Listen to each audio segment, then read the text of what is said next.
Halo, selamat datang di sesi keempat dari seri kelas CI ya.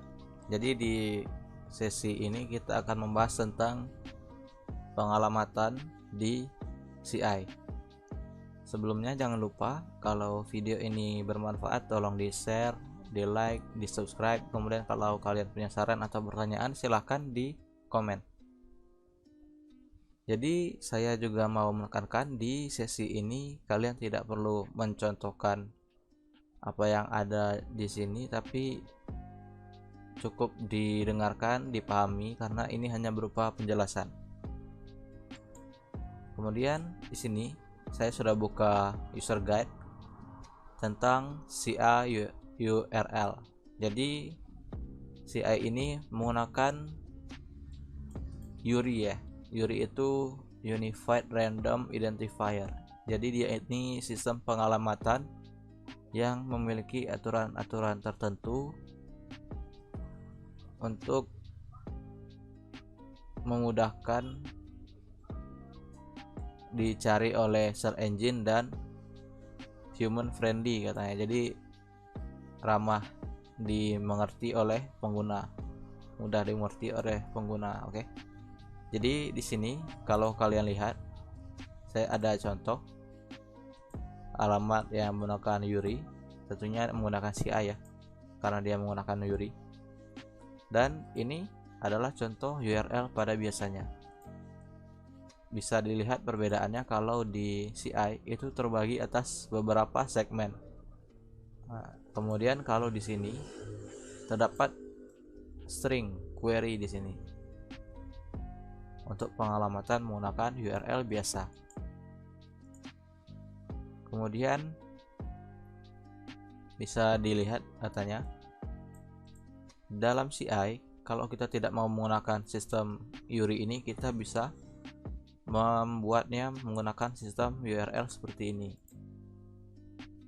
Kemudian ada lagi di URL.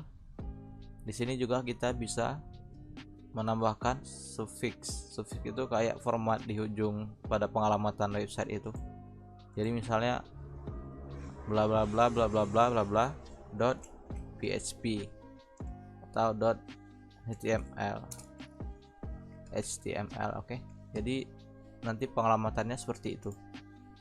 Caranya bisa dilihat, akses bagian folder config php, kemudian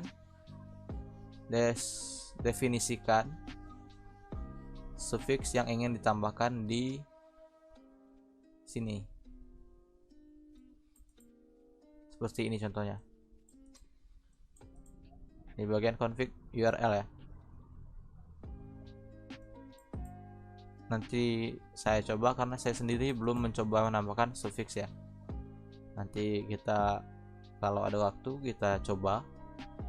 Kemudian untuk menggunakan seperti yang di YouTube, di website biasa, ini di folder aplikasi config. Lihat. Kemudian di sini di bagian enable query stringnya dirubah menjadi yes. Kemudian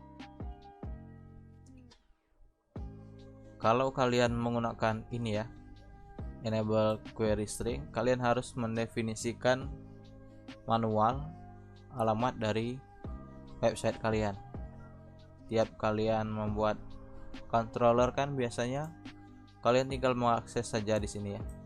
Misalkan di sini saya membuat controller welcome dengan fungsi URI. Nanti saya tidak perlu membuat secara manual karena ini akan dibuat secara otomatis oleh CI. Kemudian untuk aturan dalam CI, di sini kalian bisa lihat ada 3 aturannya ya. Segmen pertama itu merepresentasikan kelas controller yang harus ditulis. Kemudian segmen kedua itu fungsi, dan ketiga itu adalah ID. Jadi di sini yang ada ini adalah kelas, controller, dan fungsi. Di mana ID? ID itu ada ketika kalian mengirimkan request parameter atau array, baru dia akan muncul. Misalnya nanti kalau kalian menyeleksi suatu data, mungkin dia akan muncul seperti 1 atau 2 atau begitu. Itu adalah segmen ID, segmen yang paling kanan ketika kalian mengirimkan parameter atau array ke dalam controller. Oke, mungkin cukup sekian, semoga mudah dimengerti. Assalamualaikum warahmatullahi wabarakatuh.